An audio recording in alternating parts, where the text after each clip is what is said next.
Welcome to my channel Lakshmi Ramana recipes. ఈరోజు మనం మంచి రుచికరమైన ఒక స్నాక్ రెసిపీని ప్రిపేర్ చేసేసుకుందామండి. అదే ఉల్లిపాయ పకోడీ అండి. మామూలుగా మనం ఉల్లిపాయతో పకోడీ చేస్తూ ఉంటాం. అందులో క్యాప్సికమ్ను కూడా మనం మిక్స్ చేసుకొని పకోడీ వేసుకుంటే కరకరలాడుతూ కమ్మకమ్మగా చాలా బాగుంటాయండి.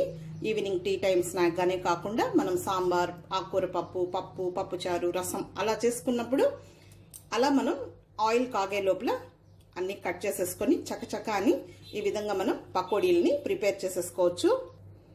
చాలా బాగుంటాయండి, కరకరలాడుతూ టేస్టీగా. కాబట్టి మనం ఎలా తయారు చేసుకోవాలో కావలసిన పదార్థాలు, తయారీ విధానం ఒకసారి చూద్దామండి. ముందుగా ఇలాంటి ఒక మిక్సింగ్ ప్లేట్ తీసుకోవాలి.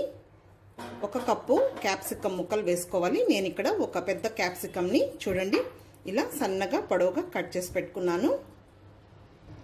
ఇందులోకి ఒక పెద్ద ఉల్లిపాయని సన్నగా పొడవుగా కట్ చేసుకోవాలి. తర్వాత ఈ ఉల్లిపాయ ముక్కల్ని ఇలా మనం చేత్తో ఇలా సపరేట్గా చేసుకోవాలి. 4 పచ్చిమిరపకాయల్ని ఇలా పొడవుగా ముక్కలుగా కట్ చేసి వేసుకోవాలి. అలాగే ఒక 1/2 కప్పు కొత్తిమీరని ఇలా సన్నగా చాప్ చేసి వేసుకోవాలి. కొద్దిగా కరివేపాకు, 1/2 కప్పు పుదీనాను కూడా సన్నగా చాప్ చేసి వేసుకోవాలి. 1 టీ స్పూన్ అల్లం వెల్లుల్లి పేస్ట్ వేసుకోవాలి.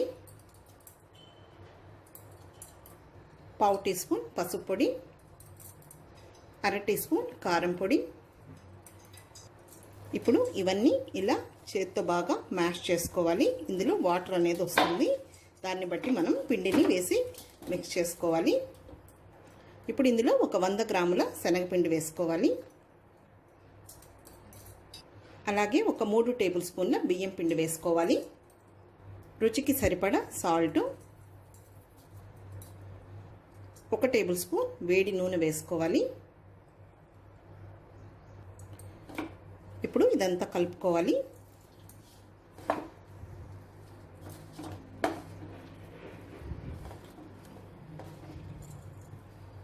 చూడండి, ఉల్లిపాయల్లో ఉన్న తడి అలాగే ఆ క్యాప్సికంలో ఉన్న తడి వల్ల పిండి ఈ విధంగా ఉంది. ఇప్పుడు కొద్దిగా నీళ్లు చేతికి తడుపుకొని ఇలా మనం ఆయిల్లో వేసేటప్పుడు వేసేస్తే సరిపోతుంది. ఇంకేం నీళ్ళు అవసరం లేదు. చూడండి, పిండి అనేది ఈ విధంగా ఉండాలి మనకు పకోడీ వేసుకోవడానికి. ఓకే అండి, ఇప్పుడు స్టవ్ వెలిగించుకొని ప్యాన్ పెట్టుకొని ఆయిల్ వేసేసుకుందాము. ఆయిల్ వేడెక్కింది. ఫ్లేమ్ని మీడియంలో పెట్టేసుకొని చేతికి వాటర్ని తడుపుకొని ఈ విధంగా పకోడీలు వేసేసుకోవాలి.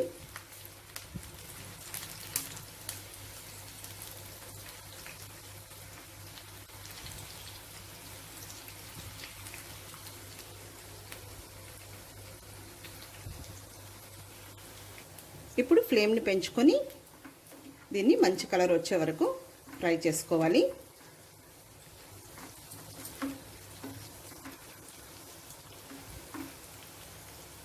మామూలుగా మనం ఈవినింగ్ టీ టైం స్నాక్గా బాగుంటుంది. అలాగే మనం ఎప్పుడన్నా సాంబార్, తర్వాత పప్పుచారు, ఆకుకూర పప్పు అలా చేసుకున్నప్పుడు ఈ విధంగా మనం ఆనియన్ అందులోకి క్యాప్సికమ్ యాడ్ చేసుకొని పకోడీ చేసుకుంటే చాలా బాగుంటుంది. ఓకే అండి, వేగిపోయింది, తీసేద్దాం. ఒక నాప్కిన్ వేసుకున్న ప్లేట్లోకి షిఫ్ట్ చేసేసుకుందాం. ఆయిల్ అంతా డ్రైన్ చేసేసుకొని కరకరలాడుతూ చాలా బాగుంటాయండి. ఆ క్యాప్సికమ్కి మంచి ఫ్లేవర్ ఉంటుంది. ఉల్లిపాయతో యాడ్ చేస్తే సూపర్గా ఉంటుంది. ఇదే విధంగా మళ్ళీ వేసేసుకుందాము.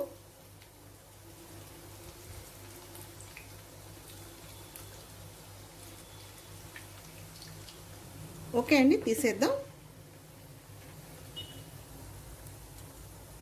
ఓకే అండి, డిష్ అవుట్ చేసేసుకుందాం. చూడండి ఎంత క్రిస్పీగా ఉందో. చూసారు కదా అండి, చాలా బాగుంది, చాలా టేస్టీగా కూడా ఉంటుంది. తప్పకుండా మీరు ట్రై చేసి చూడండి. మామూలుగా మనం ఉల్లిపాయతో చేస్తూ ఉంటాం. ఈ విధంగా క్యాప్సికమ్ కూడా మిక్స్ చేసి చూడండి, సూపర్గా ఉంటుంది.